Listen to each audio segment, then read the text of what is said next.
السلام علیکم ورحمۃ اللہ وبرکاتہ۔ دوستو، یہ مفتی سلمان رضا ازہری کا بہت ہی پیارا بیان ہے، تو ہم اس بیان میں کچھ ضروری باتیں جانیں گے۔ مفتی سلمان رضا ازہری کا بہت ہی پیارا بیان ہے اور یہ بیان سب لوگوں کو سننا ضروری ہے۔ دوستو، ویڈیو اسکپ نہ کرنا، ویڈیو دیکھنا، بہت ہی پیارا بیان ہے۔ آپ کو اس ویڈیو میں بہت زیادہ چیزیں سیکھنے کو ملیں گی جو ہمارے لیے ضروری ہیں، ہماری زندگی میں جینے کے لیے ضروری ہے۔ ہمیں یہاں کیا کرنا ہے اور یہاں سے کیا لے کے جانا ہے، تو بہت ہی پیارا بیان ہے۔ ویڈیو شروع کرتے ہیں، دیکھو۔ آج جمعۃ الوداع ہے رمضان المبارکہ کا۔ اس کی بڑی فضیلت ہے۔ رمضان اور جمعہ دونوں کا تذکرہ قرآن پاک میں موجود ہے۔ رمضان کے متعلق بھی باضابطہ اللہ تبارک و تعالی نے خصوصیت کے ساتھ بیان فرمایا، اسی طرح جمعہ کے لیے بھی اللہ تعالی نے خاص سورہ نازل فرمائی۔ لیکن جب یہ دونوں ایک ساتھ جمع ہو جائیں تو ان کی فضیلتوں پر اور بھی بلندیاں آ جاتی ہیں۔ جمعہ رمضان میں ہو، اور پھر علامہ ابن رجب حنبلی فرماتے ہیں کہ جب طاق راتوں میں سے کوئی ایک رات جمعہ کی رات کو آ جائے تو غالب گمان یہ ہے کہ لیلۃ القدر اسی رات کو۔ بے شک، سبحان اللہ۔ تو کل کی جو رات گزری وہ جمعہ کی رات بھی تھی اور طاق رات بھی تھی، تو یہ دونوں کے جمع ہونے پر بزرگوں نے فرمایا لیلۃ القدر والی جو فضیلت ہے جس شب کے لیے غالب گمان ہے کہ وہی ہو سکتی ہے۔ لیکن ہم سب اللہ کریم کی بارگاہ میں یہ آس و امید لگا کر دعا کرتے ہیں کہ ہم گنہگاروں کو اس کی مبارک گھڑیوں میں سے کوئی گھڑی قبولیت کی عطا فرمائے۔ اور آج کے دن کے متعلق یہ بھی فرمایا گیا کہ جمعہ یعنی سورج غروب ہونے سے پہلے پہلے ایک گھڑی ایسی آتی ہے جس میں اللہ تعالیٰ بندے کی ہر دعا قبول بے فرمائے، شک، سبحان اللہ۔ قبولیت کا وقت ہوتا ہے۔ اور یہ بھی فرمایا گیا کہ اس نے ایمان و احتساب کے ساتھ آج جو نماز پڑھا، اس سے پہلے جو گناہ کیا تھا اللہ تعالیٰ سب کو معاف۔ بے شک، سبحان اللہ۔ رمضان المبارکہ کی ہر رات بخشش ہوتی ہے، اور جتنے لوگوں کی رمضان میں بخشش ہو گئی اتنی تعداد صرف آج کے جمعہ کے دن بخشے بے جائے۔ شک، بے شک، سبحان اللہ۔ اور پھر عید کی رات کے لیے بھی فرمایا گیا۔ تو اب یہ چند ساعتیں رہ گئی ہیں اور چند لمحے باقی رہ گئے ہیں رمضان کو رخصت ہونے میں۔ دعا یہ کرو کہ اللہ یہ رمضان کے گزرنے سے پہلے ہم سب کی بخشش کا اعلان فرمائے۔ بے شک، جو ہزاروں لوگ، لاکھوں لوگ جہنم سے آزاد ہو رہے ہیں، ان آزاد ہونے والوں میں ہمارا نام بھی مولا شامل۔ آمین آمین۔ ویسے دنیا بھر میں آج کے دن کو مسلمانوں نے یوم القدس کے نام سے منسوب کیا ہے۔ یوم القدس کے نام سے اس کو موسوم کیا ہے۔ دنیا الگ الگ ڈے مناتی ہے، mother's day, father's day, women's day, وہ پتہ نہیں کون کون سے ڈے بہت سارے منائے جاتے ہیں۔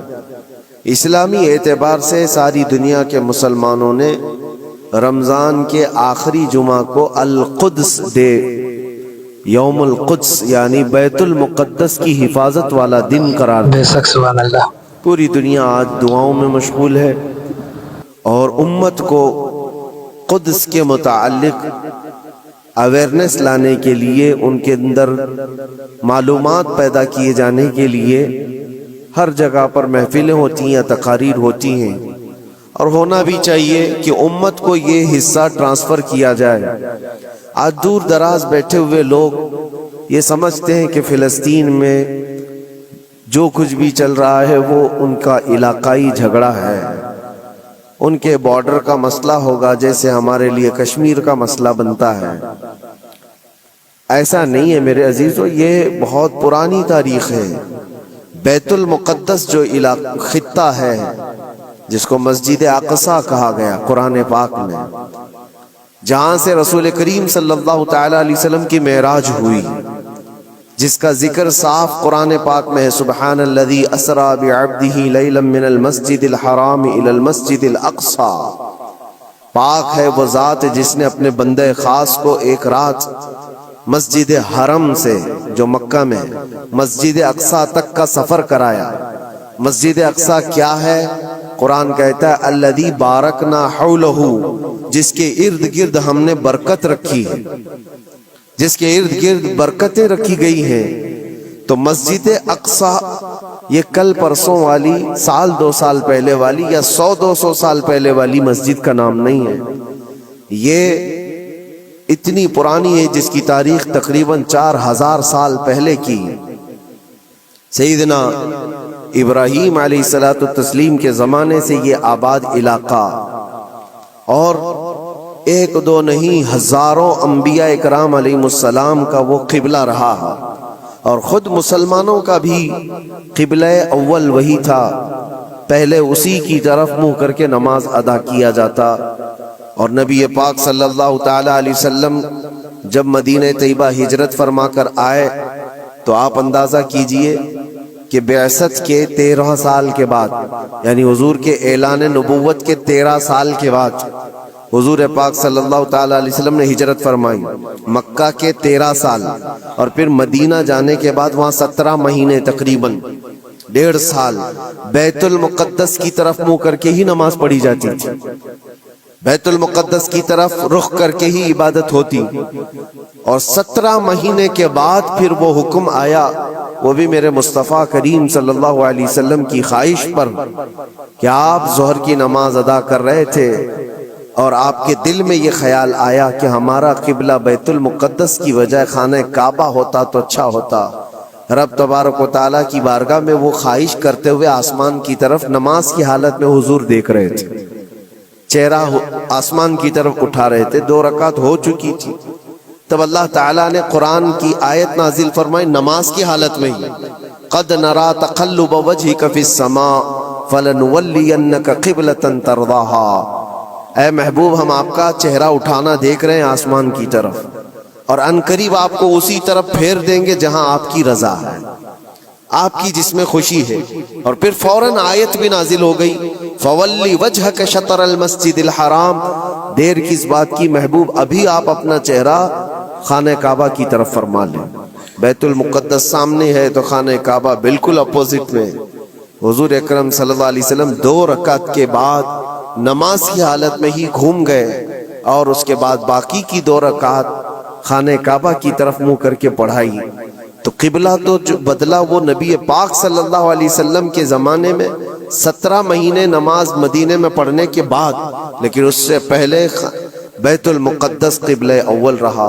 بیت المقدس انبیاء اکرام کا مسکن ہے، تقریباً 30,000 کے قریب انبیاء اکرام علیہ السلام اس کے ارد گرد ہیں بیت المقدس کے، اور وہ اس کو قرآن پاک نے ارض مقدس کہا ہے، ارض مقدس بھی قرآن پاک میں اس کا ذکر ہے۔ مسئلہ یہ ہے کہ وہاں پر دنیا کے 3 بڑے پرانے جو ادیان ہیں ان کا وہ محور و مرکز بنتا چلا جاتا ہے، یہودیت، عیسائیت اور مسلمانوں کے لیے، سب کے لیے وہ مقدس ہے، محترم ہے، متبرک ہے۔ یہودی بھی اس کو مقدس مانتے، ان کا بھی قبلہ رہا، اور عیسائی بھی اس کو اپنا مقدس اور محترم عبادت گاہ کے طور پر دیکھتے ہیں، اس لیے کہ عیسیٰ علیہ السلام کی ولادت بھی وہاں قریب میں ہوئی بیت لحم میں، اور عیسائیوں کے لیے بھی وہ ایک مرکز کی حیثیت رکھتا ہے۔ اور یہ آسمانی مذاہب میں ایمان والے مسلمانوں کے لیے بھی وہ مقدس و متبرک ہے، اس کی وجہ چاہے جو بھی ہو، قرآن پاک میں اس کا ذکر ہے، اور نبی پاک صلی اللہ علیہ وسلم نے وہاں سے معراج فرمائی، معراج کا سفر شروع فرمایا۔ تو اس اعتبار سے 3 بڑے ادیان جو دنیا کے ہیں ان میں یہ اختلاف کا مسئلہ آج سے نہیں رہا، برسوں سے رہا۔ چلیں اگر آج کوئی ہم پر یہ الزام لگاتا ہے یہ کہ مسلمانوں کا اور یہودیوں کا مسئلہ ہے، تو میرے عزیزو، فلسطین میں مسلمانوں کے آنے سے پہلے کی اگر تاریخ آپ پڑھیں گے تو یہودیوں اور عیسائیوں میں کئی جنگیں وہاں پر ہوئی، کئی جنگیں بیت المقدس کو لے کر کے. بیت المقدس میں پہلے یہودیوں کا غلبہ تھا تو عیسائیوں کا بادشاہ ٹائٹس اور ہرکیولس، یہ سب بادشاہوں کے جو نام ہیں آپ تاریخ میں پڑھیں، یہ حضور پاک صلی اللہ تعالی علیہ وسلم کی آمد سے پہلے والے. انہوں نے طاقت حاصل کی، غلبہ حاصل کیا. تو ٹائٹس جو بادشاہ تھا عیسائیوں کا، اس نے اتنا قتل عام کیا تھا یہودیوں کا، اتنا قتل عام کہ پورے فلسطین کی زمین خون سے بہہ رہی تھی اس زمانے میں. اور پھر جب یہودیوں کا غلبہ آیا تھا تو یہودیوں نے عیسائیوں کا قتل عام کیا تھا، کسی کو چھوڑا نہیں تھا. تو بیت المقدس کے حصول کے لیے، اس پر غلبہ حاصل کرنے کے لیے جنگیں برسوں سے چلی، بہت برسوں سے. پھر جب وہ دور آیا، حضور پاک صلی اللہ تعالی علیہ وسلم نے اعلان نبوت فرمایا، اسلام پوری دنیا میں پھیلنے لگا. پھر بھی حضور اکرم صلی اللہ علیہ وسلم کی زندگی پاک میں بیت المقدس پر، مسجد اقصی پر مومنین کا یا مسلمانوں کا وہ غلبہ نہیں تھا. زمانہ بیت گیا، حضرت عمر فاروق رضی اللہ تعالیٰ عنہ کا زمانہ آیا.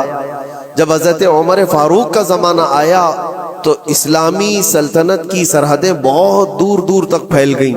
مصر فتح ہو گیا، ایران فتح ہو گیا، روم فتح ہو گیا، بہت سارے علاقے فتح ہو کر اسلام میں داخل ہوئے. تو ایک محاذ فلسطین فتح کرنے کے لیے بھی حضرت عمر فاروق کے زمانے میں بھیجا گیا، جس میں حضرت ابو عبیدہ بن جراح رضی اللہ تعالیٰ عنہ بھی موجود تھے. اور وہ اسلامی لشکر جب گیا تو فلسطین کو ان لوگوں نے فتح کیا. فلسطین جب فتح ہوا، بیت المقدس جب حاصل کیا گیا، وہ بھی تاریخ بڑی عظیم ہے میرے عزیزوں. وہاں اس وقت عیسائیوں کا غلبہ تھا، یہودیوں کو نکال کر پھینک دیا گیا، مار دیا گیا، جیسے بھی ان کے ہر بار ہوتے تھے. جب ان کا غلبہ آئے تو ان کو مارے، ان کا غلبہ آئے تو ان کو مارے. یہ جنگیں چلتی تھی. پھر جب اسلام آیا تو اس زمانے میں عیسائیوں کا وہاں غلبہ تھا، انہوں نے حوالے کر دیا بیت المقدس کو، مسجد اقصی کو حوالے کیا. تو یہ بہت بڑی خوشی کی بات تھی. تو اس وقت وہاں موجود صحابہ نے حضرت عمر فاروق رضی اللہ تعالیٰ عنہ کو خط لکھا کہ آپ تشریف لائیں کہ بیت المقدس فتح ہو چکا ہے. اور یہ مسلمانوں کے لیے ایک بہت بڑی بشارت تھی، بہت بڑی عظیم خوشخبری تھی. اور سب انتظار میں تھے کہ امیر المومنین آئیں گے تو ان کے ذریعے سے یہاں پر نماز ادا کی جائے گی.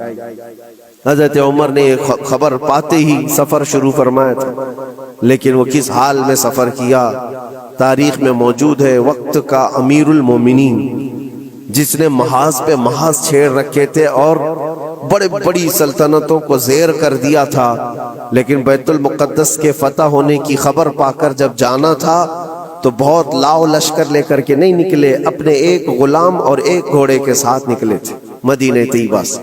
اور وہ بھی اس حال میں نکلے تھے کہ غلام سے طے کر لیا تھا کہ 1 میل میں اس پر بیٹھوں گا، تو چلے گا، اور 1 میل تو بیٹھے گا اور میں اس رسی پکڑ کر چلوں گا.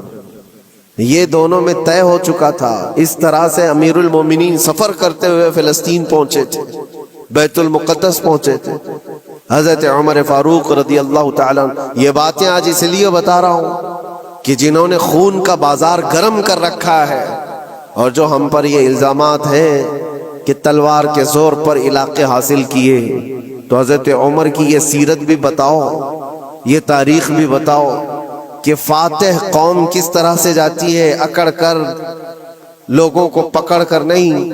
حضرت عمر جب بیت المقدس کے فتح کے بعد فلسطین آ رہے تھے، خبر مشہور ہو گئی، عیسائی بھی مسلمان بھی جو وہاں موجود تھے سب لوگ امیر المومنین کو دیکھنے کے لیے باہر نکلے تھے. اتفاق ایسا تھا کہ فلسطین جب قریب تھا تو سواری پر بیٹھنے کی باری غلام کی تھی، حضرت عمر کی باری رسی پکڑنے کی تھی. وہ رسی پکڑ کر کے وہاں قریب پہنچے تو لوگوں نے یہ سوچا جو سواری پر بیٹھا ہے وہ امیر المومنین ہے. لوگ سب اس کے پیچھے دوڑنے لگے تو وہاں موجود صحابی رسول حضرت ابو عبیدہ نے کہا، اے لوگو تم غلط فہمی میں ہو، سواری پر بیٹھا ہوا امیر المومنین نہیں، گھوڑے کی رسی پکڑا ہوا وہ امیر المومنین، وہ تو غلام ہے ان کا. لوگوں نے پوچھا ایسا کیسے ہو سکتا ہے، تمہارا اتنا بڑا عظیم بادشاہ اتنا بڑا سلطان وہ رسی پکڑ کر چل رہا ہو, کوئی غلام بیٹھا ہو. کہا یہی تو اسلام کا عدل ہے, فاروق اعظم کا عدل ہے. انہوں نے یہ طے کیا ہے کہ راستے میں دونوں برابر کے سفر میں حصے دار ہوں گے, تھوڑا آرام تم کرو گے, تھوڑا آرام ہم کریں گے.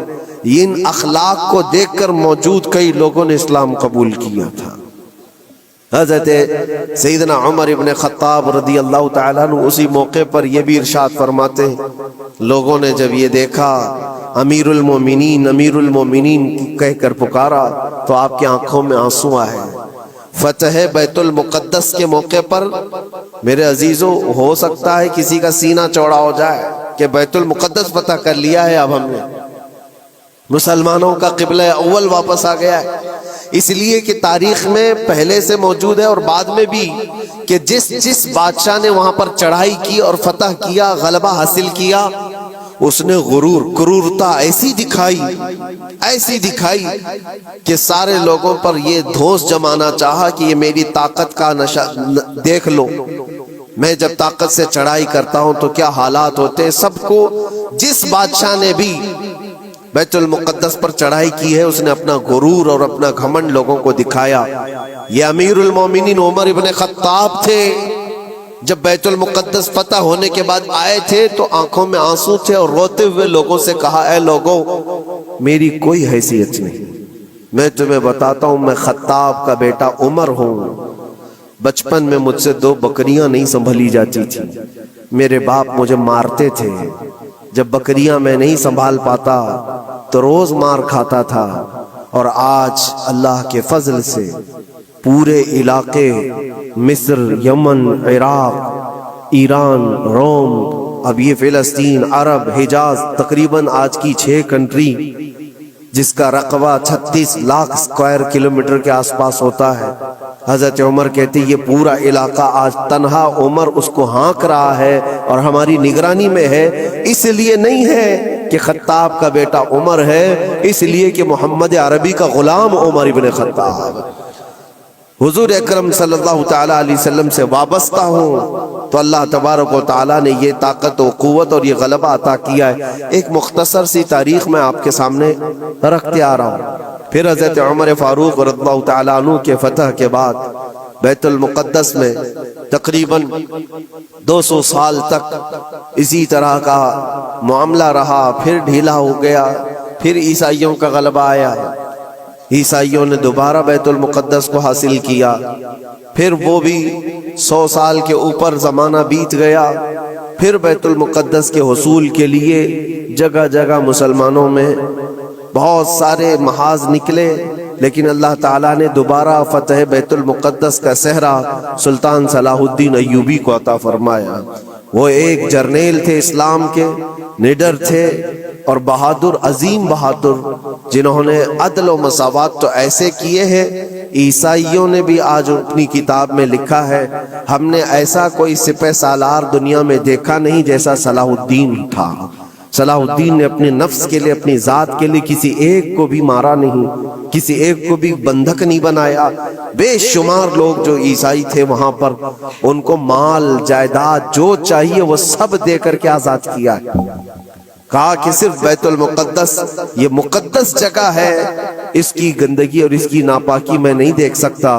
باقی جب بیت المقدس فتح ہوا تھا صلاح الدین کے زمانے میں تو اس وقت عام اعلان تھا جس کو جو لے جانا ہے لے جائے. دروازوں سے سونے کے جو نقش تھے عیسائی جب بھاگ رہے تھے وہ بھی کھرچ کر کے نکال رہے تھے لے جانے کے لیے, جو ہاتھ میں آئے وہ سب. لیکن صلاح الدین نے منع کیا تھا کسی کو کچھ نہ پوچھا جائے, مال و جائیداد دنیا کی دولت سب انہیں مبارک ہو, اللہ کا یہ مقدس گھر ہمارے حصے میں آیا. یہ بھی تاریخ موجود ہے. اور صلاح الدین ایوبی سیدنا عمر ابن خطاب رضی اللہ تعالیٰ عنہ کے زمانے کی یہ فتح یابیاں یہ دور اسلام میں ہے مسلمانوں کے لیے. پھر زمانہ بیتتا گیا اور پھر یہ انہی حالات میں بحمدہ تعالیٰ تقریباً 1000 سال چل پڑے. تقریباً پورے 1000 سال بھی نہیں, لیکن جب یہ ورلڈ وار ہوئی فرسٹ, اس کے بعد پوری دنیا میں خلافت عثمانیہ کا دبدبہ ختم ہوا تو دوبارہ پھر یہ ساری جو دسیسہ کاری ہے آج جو آپ دیکھ رہے ہیں، سب سے پہلے بے گھر تھے جو یہودی پوری دنیا میں، جن کے لیے ٹھکانہ نہیں تھا، کوئی جگہ نہیں تھی، انہوں نے ایک معاہدے کے تحت 4000 یہودیوں کو صرف فلسطین میں بسانے کی اجازت مانگی تھی۔ اس وقت عرب بھی غیر منقسم تھا، بٹا ہوا نہیں تھا، پورا عرب ایک تھا، فلسطین، جارڈن، ملک شام، یہ سب علاقے ملے ہوئے تھے، ایک ہی خلافت کے اندر آتے تھے، خلافت عثمانیہ کے اندر۔ اس وقت صرف 4000 لوگوں کو وہاں بسانے کی اجازت لی گئی تھی۔ اس کے بعد پھر 4000 لوگوں سے یہ آبادی بڑھتے ہوئے دنیا کے ہر کونے سے یہ مائیگریٹ کرنا شروع کیے، ہجرت کرنے لگ گئے، اور دھیرے دھیرے دھیرے کرتے کرتے 1912 سے لے کر 1947 تک ان یہودیوں کی جگہ جگہ سے ہجرت ہوئی، اور وہ جا کر کے اس جگہ جمع ہوئے، اور آج جو ایک خطہ آپ دیکھ رہے ہیں اسرائیل نام سے، حقیقت میں اسرائیل نام سے کوئی وجود ہی نہیں تھا، وہ پورا فلسطین تھا، پورا فلسطین۔ تھوڑے تھوڑے تھوڑے علاقے میں بستے بستے بستے ان لوگوں نے پورے علاقے کو آکیوپائی کر لیا، پورا قبضہ کیا، اور اپنی ایک سلطنت بنائی، اپنا ایک ملک بنایا، اور اعلان بھی کر دیا، پوری دنیا میں اعلان کیا، اپنی ایمبیسی کھولی، سفارت خانے کھولے۔ لیکن حیرت کی بات ہے کہ فلسطین کو ایسا دبا دیا گیا، اب اس کی اپنی کوئی حکومت نہیں، اس کی اپنے کوئی اختیارات نہیں، وہ نام کے لیے ایک علاقے میں بس سمٹ گئی ہے، اور ایک چھوٹا سا علاقہ اب بچ گیا ویسٹ بینک کا اور غزہ کا، جہاں آج لڑائیاں ہو رہی ہیں، جہاں بم بارود برسائے جا رہے ہیں، یہ تھوڑا سا علاقہ بچا رہ گیا ہے۔ میرے عزیزو، یہ ایک تاریخ ہے جو میں آج آپ کو منتقل کر رہا ہوں، اس لیے کہ نئے بچوں کو، نئی جنریشن کو تاریخ سے بہت کم دلچسپی ہے۔ یہ انٹرنیٹ کی دنیا میں رہنے والے لوگ، آپ یہ بات یاد رکھیں، یہ وراثت کے طور پر ہم نے آج تک منتقل ہوتی آئی تاریخ۔ اس لیے بتا رہا ہوں کہ وہاں پر جو جھگڑا ہے، وہاں پر جو حالات بنے ہوئے ہیں، وہ آج کل کے نہیں ہیں، صدیوں سے موجود ہیں، کئی سینکڑوں سالوں سے موجود ہیں۔ اور اللہ کے نبی صلی اللہ علیہ وسلم کی ایک بشارت بھی سنا کر جاتا ہوں۔ نبی پاک صلی اللہ علیہ وسلم نے فرمایا، میری امت میں ایک جماعت ایسی رہے گی قیامت تک جو بیت المقدس کی حفاظت کے لیے لڑتی رہے گی، اور ان کے مخالفین کا دھوکہ دینا، ان کے مخالفین کا ان پر حملہ کرنا ان کو کچھ نقصان نہیں دے گا، وہ ایمان پر ویسی ہی جمے رہے گی۔ یہ حضور پاک کی بشارت ہے۔ نبی پاک صلی اللہ علیہ وسلم نے فرمایا ہے کہ وہ دمشق یا بیت المقدس کے آس پاس لوگ ہوں گے، اپنی جانوں کا نذرانہ دیتے، اور حضور نے یہ جب گارنٹی دے دی تو پھر کہنے کی کیا بات ہے۔ حضور نے فرمایا قیامت تک وہ جماعت حق پر قائم رہے گی۔ کسی اور کے لیے اتنی گارنٹی ملتی ہے؟ حدیث پاک میں حضور نے فرمایا ان کے لیے وہ ایک جماعت ایسی ہوگی قیامت تک وہ حق پر قائم رہیں گے، حق پر قائم رہیں گے بیت المقدس کی حفاظت کے لیے۔ آج ان لوگوں کے حالات دیکھتے ہیں ہم۔ پھر میں آپ کو ایک آیت جو شروع میں پڑھا عرض کیے دیتا ہوں۔ رب تعالیٰ فرماتا ہے وَسَيَعْلَمُ الَّذِينَ ظَلَمُوا أَيَّ مُنْقَلَبٍ يَنْقَلِبُونَ، ان قریب ظلم کرنے والے یہ دیکھیں گے کہ اللہ ان کو کس کھائی میں گراتا ہے، کس پلٹی وہ پلٹیں گے، وہ انجام آئے گا۔ کسی بھی ظالم کو چھوڑا نہیں گیا ہے، ظلم کی انتہا ہو گئی، ظلم کی انتہا ہو گئی۔ حیرت ہوتی ہے یہ دنیا آج جو نیوٹرل بنتی ہے، سیکولر بنتی ہے، ان کی زبانوں میں کیا دہی جم گیا ہے۔ ان چھوٹے سے بچوں کی موت پر کوئی دو جملے بولنے کو تیار نہیں، صرف اس لیے کہ مسلمان ہیں، صرف اس لیے کہ وہ ایمان والے ہیں۔ میرے عزیزو، دنیا میں کہیں کسی کی ظلمن موت ہو جائے تو ساری میڈیا چیختی ہے، چلاتی ہے۔ اور آج جہاں 49,000 لوگوں کو قتل کر دیا گیا، مار دیا گیا، ان کا قصور کیا تھا بتائیں؟ ان کا قصور کیا ہے؟ جنگ جس سے چل رہی ہے اس جماعت کا تو کوئی نشانی نہیں ملتا۔ جس جماعت کے ساتھ، جس تحریک کے ساتھ، جس تنظیم کے ساتھ یہودیوں کی جنگ چل رہی ہے، اس تنظیم کا کون مر رہا ہے، اس تنظیم کے کتنے لوگ مارے جا رہے ہیں، اس کا کوئی حساب نہیں۔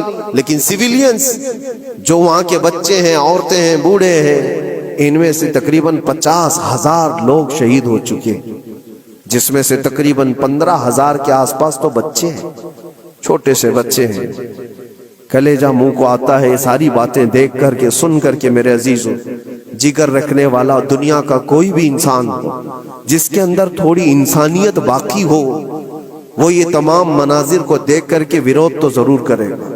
اور اگر یہ باتیں بھی ہم کو یہاں کہنے میں کسی کو ایسا لگتا ہے تو میں اس کی پرواہ نہیں کرتا، ایمان جب تک ہے ہم بولتے رہیں گے۔ جہاں لوگوں کی جانیں چلی جا رہی ہوں اور تم کہتے ہو کہ یہ حالات صحیح نہیں ہو بولنے کے لیے، تو پھر ایسی بزدلی میں جی کر کے بھی مطلب نہیں، مر جانا ہی بہتر ہے۔ کس لیے جی رہے ہیں؟ حق کو حق نہ کہا جائے، ظلم کو ظلم نہ کہا جائے؟ کیا اتنے بھی زیادہ بزدلی آ گئی ہے؟ میرے عزیزو، آپ کو بتانے کا مقصد یہ ہے، مجھے پتا ہے لوگوں کو یہ بھی لگتا ہے کہ یہاں بیان کر کے مطلب کیا ہے؟ فلسطین میں ظلم ہو رہا ہے، بچے مارے جا رہے ہیں، یہاں بیان کر کے کیا مطلب ہے؟ یہ تھوڑی نہ وہاں جائیں گے مدد کرنے کے لیے۔ لیکن میرے عزیزوں، فزیکلی آپ جا تو نہیں سکتے، لیکن اس سے بہت ساری عبرتیں، بہت سارے سبق تم سیکھ سکتے ہو۔ تم سردی بخار پر آئیں کائیں کرنے لگ جاتے ہو، جن کے گھروں پر روز بم بارود ہو، ان لوگوں کو دیکھو کبھی تو آج بھی الحمدللہ کہتے ہیں۔ ایک خاتون کو دیکھا جس کے 4 بیٹے شہید ہو گئے، 4 بیٹے شہید ہو گئے۔ عورتوں میں وہ بیان کر رہی ہے، بڑا بیٹا 27 سال کا، دوسرا بیٹا 25 سال کا، تیسرا 23 سال کا۔ اس طرح سے عمر جوانی، بھری جوانی میں جس کے 4 لڑکے شہید ہوئے، آنکھوں میں آنسو کچھ نہیں۔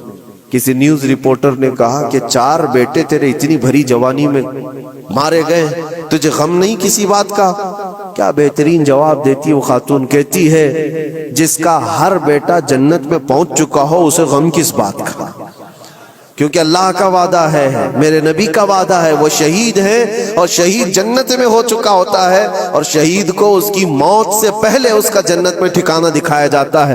وہ خاتون کہتی ہے روتی اس وقت جب میرا بیٹا تاش کے پتوں پر بیٹھا ہوتا، شراب کے اڈے پر گیا ہوتا، بہک کر کے کہیں بگڑ گیا ہوتا، تو پھر دل پر افسوس ہوتا کہ میرا بیٹا راستہ بھٹک چکا ہے، میرا بیٹا عیاشی میں جا چکا ہے۔ لیکن جس ماں کو یہ یقین ہے کہ اس کے جیتے جی اس کا بیٹا جنت میں پہنچ چکا ہے، تو پھر غم کس بات کا؟ میں تو ان کے صدقے میں دعا کرتی ہوں کہ مولا ان کے راستے مجھے بھی وہاں تک پہنچا دے۔